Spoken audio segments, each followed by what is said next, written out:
മർക്കോസിൻ്റെ സുവിശേഷം 13-ാമത്തെ അധ്യായം അതിൻ്റെ 26-ാമത്തെ വാക്യവും 27-ാമത്തെ വാക്യവും നാം വായിക്കുമ്പോൾ ഇങ്ങനെ കാണുന്നു. അവിടെ അപ്പോൾ മനുഷ്യപുത്രൻ വലിയ ശക്തിയോടും തേജസ്സോടും കൂടെ മേഘങ്ങളിൽ വരുന്നത് അവർ കാണും.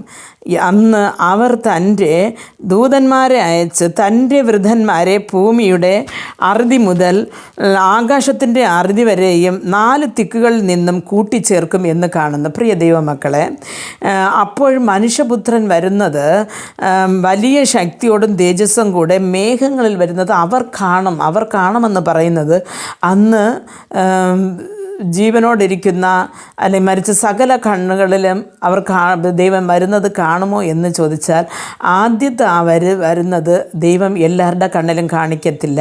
അവനാൽ തിരഞ്ഞെടുക്കപ്പെട്ട ഒരു സഭ ഉണ്ട് എന്ന് പറഞ്ഞാൽ സഭ എന്ന് പറയുമ്പോൾ നമുക്കറിയാം യേശുക്രിസ്തുവിനാൽ രക്തത്താൽ വീണ്ടെടുത്ത് വേർതിരിക്കപ്പെട്ടതാണ് സഭ. ആ സഭയിലെ അംഗങ്ങൾ ഓരോരുത്തരും ദൈവസന്നിധിയിൽ ചെന്നെത്തും. അപ്പോൾ ആ ദൈവം വരുന്നത് കാണും. അവർ ഒരുങ്ങിയിരിക്കുന്നവരുടെ കണ്ണുകളിലാണ് ആദ്യം യേശുക്രിസ്തു വരുന്നത് കാണുന്നത്. അത് മരിച്ചവരായാലും അവരുടെ കാതുകളിൽ ധ്വനി മുഴങ്ങും.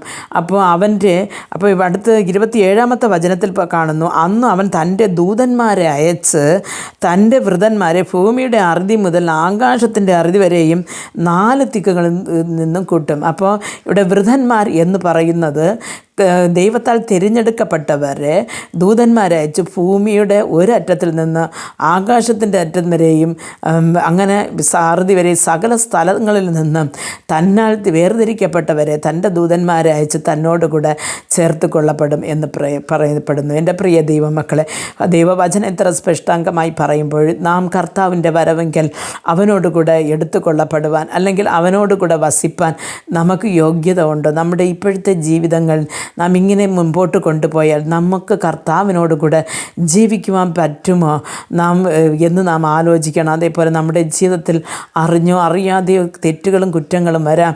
അത് വരുമ്പോൾ ഞാൻ ചെയ്യുന്നത് എല്ലാം ശരിയാണെന്ന് ദൈവസന്നിധിയിൽ സാധിക്കാതെ നമ്മുടെ കുറ്റങ്ങളെ ഏറ്റുപറയുവാനും അതിൽ നിന്ന് ഒരു മാപ്പ് അപേക്ഷിക്കുവാനും ദൈവസന്നിധിയിൽ നാം കാത്തിരുന്ന് ദൈവസന്നിധിയിൽ എത്തുവാനും ദൈവം നമുക്ക് ഓരോരുത്തർക്കും കൃപ നൽകട്ടെ. പ്രാർത്ഥിക്കാം.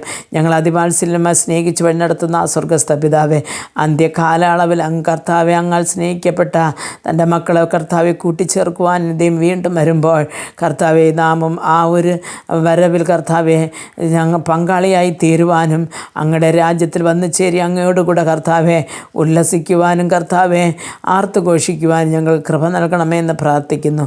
സകലതും നന്മയ്ക്കായി നടത്തുവാൻ കഴിവുള്ള യേശുക്രിസ്തുവിൻ്റെ നാമത്തിൽ പ്രാർത്ഥിക്കുമ്പോൾ പ്രാർത്ഥന കൃപയോട് കേട്ട് മറുപടി നൽകി തരണം നല്ല പിതാവേ. ആമേൻ.